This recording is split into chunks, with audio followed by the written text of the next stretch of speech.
this is not an underdog story. Even today, every U.S. Olympic basketball team is compared to the 1992 Dream Team. We're doing this video not just because we're in the afterglow of the 2024 Paris Olympics, but also because here in the bunker, we are fascinated by all elements that shape society and people. The Dream Team was one of those phenomena that had a colossal impact on the Olympics, USA basketball, and basketball around the world. This is the story of a team that changed their sport forever.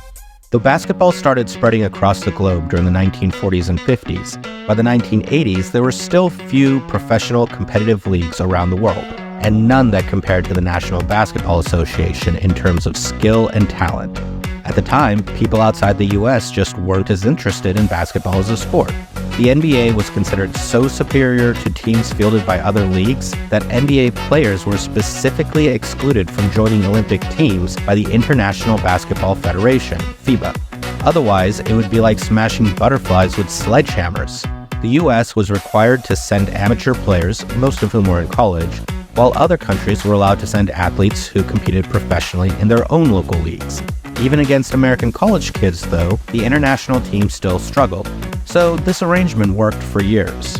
But when the Soviet Union beat the US during the Seoul Olympics in 1988, the US Olympic Committee realized that there was no longer a strong reason to continue preventing the country's best from competing in the games. The move to field NBA players on US Olympic teams faced stiff resistance, including, surprisingly, from some in the NBA, due to three main reasons.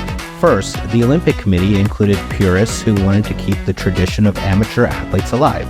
Second, within the NBA, there were concerns about potential injury and the packed schedule on their high-value players. And lastly, at FIBA, other countries were concerned about their own chances against professional NBA athletes.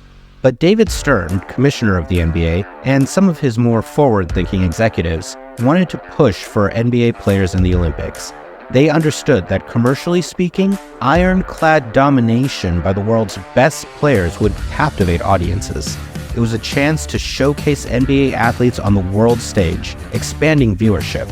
Stern and his allies managed to push their agenda through, and FIBA discarded their rule that the US not be allowed to field professional players. And so, when the 1992 Summer Olympics in Barcelona rolled around, NBA athletes were selected for the US national team. The eventual roster included Larry Bird, Magic Johnson, Michael Jordan, Karl Malone, Scottie Pippen, John Stockton, Patrick Ewing, Charles Barkley, Clyde Drexler, and David Robinson. Most of the players on the team were all-stars and in their prime in '92, and would go on to be considered some of the greatest basketball players of all time. Some of them had even been to the Olympics as collegiate players, but now they were on another level. Even their team practices were described as the greatest games never seen, including by Michael Jordan himself. When they played, they made their victories look easy, almost like a work of art. They won every single one of their games on their road to and at the Olympics by an average of 44 points. Of the 13 games they played, Croatia and Puerto Rico were the only competitors able to hold them under a 40-point lead. This commanding team of authoritative skill and ultimate ability was dubbed the Dream Team. Now, while David Stern had hoped to raise brand awareness and interest abroad, Dream Team mania surpassed all expectations. The games were televised in 69 different countries. Suddenly, there was a surge of interest in both the sport of basketball and the NBA itself. During the NBA playoffs in 1993, over 20 members of the Japanese media covered the games, which was unprecedented coverage. 1 year later, Chinese state media covered an NBA game for the first time.